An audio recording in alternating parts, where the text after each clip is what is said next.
Hello hi friends, welcome to the Dude chilli channel. இன்றைக்கி நம்ம பார்க்க போகிறது பன்னீர் பக்கோடா. அதுக்கு மாவு ரெடி பண்ணிக்குவோம். ஒரு கப் நிறையா கடல மாவு எடுத்திருக்கேன். அரை கப் கார்ன்ஃப்ளவர் மாவு,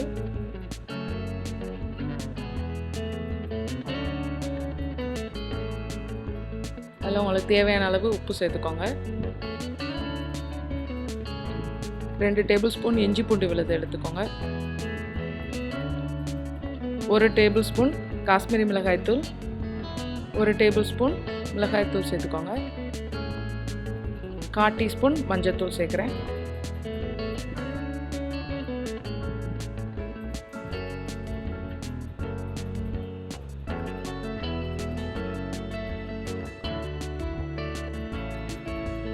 ஒரு பிஞ்ச் பெருங்காயம் சேர்த்துக்கோங்க. இதோட தண்ணி சேர்த்து நல்லா மிக்ஸ் பண்ணிக்கோங்க. நல்லா கட்டி இல்லாமல் மிக்ஸ் பண்ணிவிட்டு கொஞ்சோன்னு கட் பண்ணி வச்சுருக்கிற கருவேப்பிலை சேர்த்துக்கோங்க. 250 கிராம் பன்னீரை குட்டி குட்டி பீசஸாக கட் பண்ணியிருக்கேன். அதையும் இந்த மாவில் நல்லா சேர்த்து மிக்ஸ் பண்ணிக்கோங்க.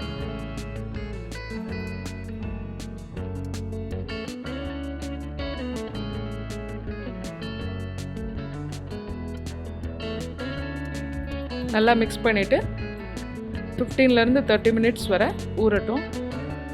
A few moments later. ஒரு கடாயில் பொரிக்கிற அளவுக்கு எண்ணெய் எடுத்துக்கோங்க. எண்ணெய் நல்லா சூடாகட்டும். எண்ணெய் நல்லா சூடானதும் நம்ம ஊற வச்சுருக்க பன்னீரை ஒவ்வொன்றா எடுத்து எண்ணெயில் போடுங்க.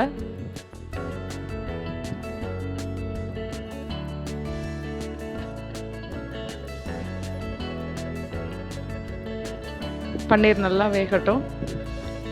இப்போ பன்னீர் நல்லா வெந்துருச்சு. நம்ம இதை வேற ஒரு பிளேட்டுக்கு மாற்றிடலாம்.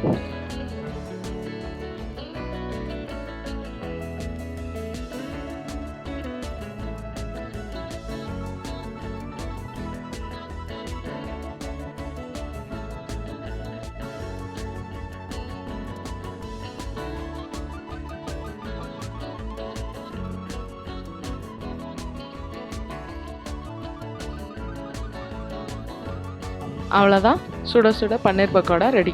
இந்த சேனலை பிடிச்சா கண்டிப்பாக சப்ஸ்கிரைப் பண்ணுங்கள், லைக் பண்ணுங்கள், ஷேர் பண்ணுங்கள்.